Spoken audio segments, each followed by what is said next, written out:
adopté sous les réserves d'usage. L'ordre du jour appelle les réponses à des questions orales. La parole est à madame Nadia Sollogoub. Je vous en prie, chers collègues. Merci Monsieur le Président.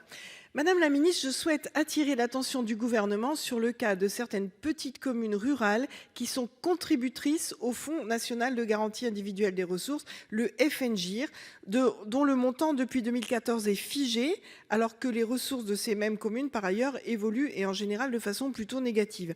Alors j'aimerais savoir, et j'avais porté des amendements en ce sens, s'il serait envisagé, et ça semble de bonne logique, qu'en deçà d'un certain seuil de population, de pouvoir exonérer les plus petites communes de contribution au FNGIR. Je vous remercie.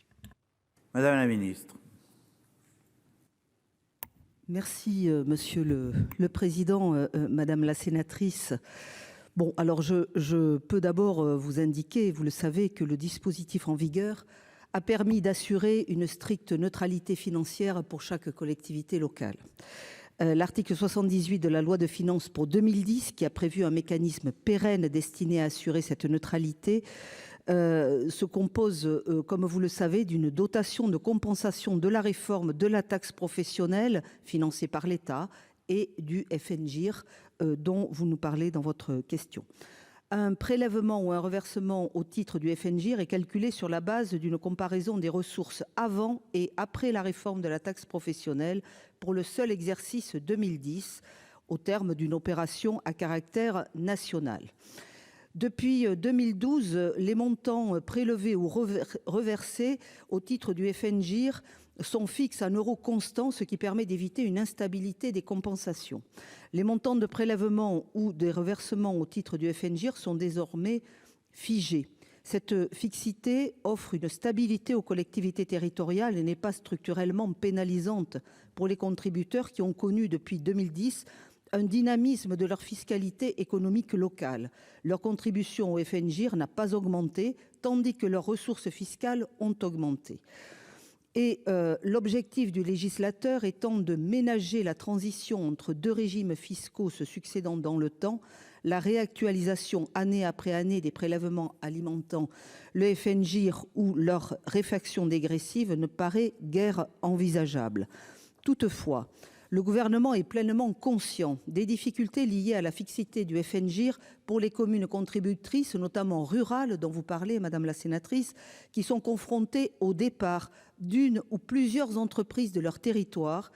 Des mesures ont été prises pour compenser les pertes exceptionnelles de base de contribution économique territoriale. D'une part, l'article 79 de la loi de finances pour 2021 a créé un prélèvement sur recettes de l'État, prévoyant que l'État verse annuellement une dotation égale à 1/3 de la contribution au Fonds national de garantie individuelle des ressources. Pour les communes qui acquittent un prélèvement au titre du FNGIR représentant plus de 2% de leurs recettes réelles de fonctionnement. Madame la Ministre, le temps est largement dépassé.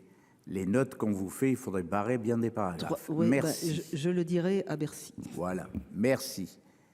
Madame Sollogoub. Oui, mais merci Madame la Ministre. J'entends bien en effet que cette note a été préparée par Bercy. Mais malgré tout, si vous voulez, concrètement, moi je vous donne le cas de la commune de Bazole dans la Nièvre. 290 habitants, ils contribuent au FNGIR pour 50 000 €. Alors, la fixité, en effet, pour eux, le problème, c'est pas la fixité, c'est le montant.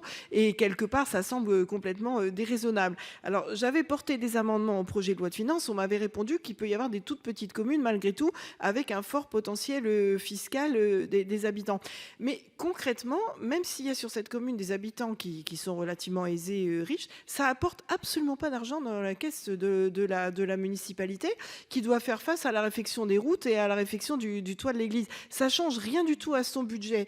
Et non seulement ça, mais même si on imaginait un cas extraordinaire, qu'il y a un millionnaire sur la commune de Bazole, on ne pourrait pas augmenter la fiscalité pour l'ensemble des habitants, parce que sous prétexte qu'il y en a un qui est beaucoup plus riche que les autres. Et d'autant plus que depuis la réforme de la taxe d'habitation, ça rapporterait encore rien du tout. Le levier fiscal, quelque part, n'existe plus. Donc en même temps qu'on a réformé la taxe d'habitation, il aurait fallu exonérer les toutes petites communes qui ne peuvent plus disposer du levier fiscal dans leur collectivité et qui se retrouvent avec des budgets, avec des aberrations quelque part. Donc voilà, je reformule ma demande et puis je la reformulerai chaque année. Nous avons confiance